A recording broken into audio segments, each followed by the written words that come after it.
प्यार और धोखा के इस एपिसोड में अभी तक आपने सुना कि नूरी अब अपने घर वालों से कहती है कि मैं आरिफ से शादी नहीं करूंगी। अब आगे दूसरे दिन नूरी अपने माँ बाप से रोते हुए कहती है आरिफ शराब पीता है। शराब के नशे में उसने बताया कि उसका किसी और लड़की के साथ चक्कर चल रहा है। वह मुझे बहुत टॉर्चर करता है, मुझ पर बिना वजह शक करता है, मैं उससे शादी नहीं कर सकती। नूरी की माँ, बेटा ये तुम क्या कह रही हो, ऐसा नहीं हो सकता। आरिफ ऐसा लड़का नहीं है, वह तुम्हारे सिवा किसी और के बारे में सोच भी नहीं सकता है। कि तुम्हें कोई गलतफहमी तो नहीं हुई है? नूरी के पिता, हाँ बेटा तुम्हारी अम्मी बिल्कुल सही कह रही है, तुम्हें कोई गलतफहमी तो नहीं हुई है। आरिफ ऐसा लड़का बिल्कुल भी नहीं है, वह तो तुमसे बहुत ही मोहब्बत करता है और तुमसे शादी भी करना चाहता है। क्या तुम्हें ये याद नहीं है कि किस तरह से वह हमारा हाथ मांगने आया और कितनी मन्नतें भी उसने की थी? बेटा नूरी तुम परेशान ना हो, हम तुम्हारी सच्चाई का पता कर। इसी दौरान आरिफ घबराया हुआ और परेशान हालत में नूरी के घर पहुंचता है और नूरी के माँ बाप और नूरी को बताता है कि उसे कोई कॉल और मैसेज करके धमकी दे रहा है और कह रहा है कि अगर मैं नूरी से शादी करूंगा तो वह मुझे जान से मार डालेगा। इधर नूरी के माँ बाप काफ़ी परेशान हो गए थे कि आखिरकार ये हो क्या रहा है। उसी दौरान नूरी के माँ बाप आरिफ से पूछते हैं क्या तुम शराब पीते हो? क्या तुम्हारा किसी लड़की के साथ चक्कर चल रहा है? क्या तुम हमारी बेटी को धोखा दे रहे हो?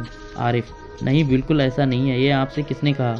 मैं ऐसा बिल्कुल भी नहीं करता हूँ, ना ही मेरा किसी लड़की के साथ कोई रिलेशन है और ना ही किसी के साथ मेरा चक्कर चल रहा है और ना ही कभी मैंने शराब को हाथ लगाया। हाँ वह अलग बात है कि कभी कभी मेरे और नूरी में थोड़ा बहुत झगड़ा हो जाता है, लेकिन इसका ये मतलब बिल्कुल नहीं है कि मैं नूरी को छोड़कर किसी और के पीछे भागूंगा।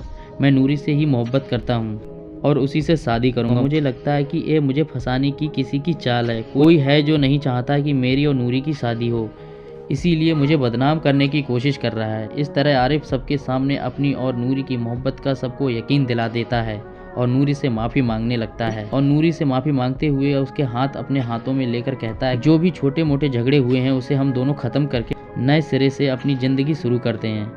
2 महीने बाद हमारी शादी है, हम पुराने गिले शिकवे भूल जाते हैं और अपनी नई और खूबसूरत ज़िंदगी की शुरुआत करते हैं। मैं तुम्हें बहुत ही मोहब्बत करता हूँ नूरी, मैं तुम्हारे बगैर जीने के बाद भी सोच नहीं सकता हूँ। मैं तुम्हें बहुत ही मोहब्बत करता हूँ नूरी, मैं तुम्हारे बगैर जीने की सोच भी नहीं सकता हूँ। इतना कहते हुए आरिफ की आंखों में आंसू भर आ जाते हैं। उस टाइम नूरी का दिल भी आरिफ की इन बातों से पिघल जाता है और वह पुरानी बातें भूलकर आरिफ के साथ जिंदगी को फिर से शुरू करने के लिए तैयार हो जाती है और आरिफ खुशी खुशी अपने घर चला जाता है। थोड़ी देर बाद हामिद की कॉल आती है और हामिद नूरी से पूरी बात पूछने जो चाल चली वह उसमें सफल हुई या नहीं।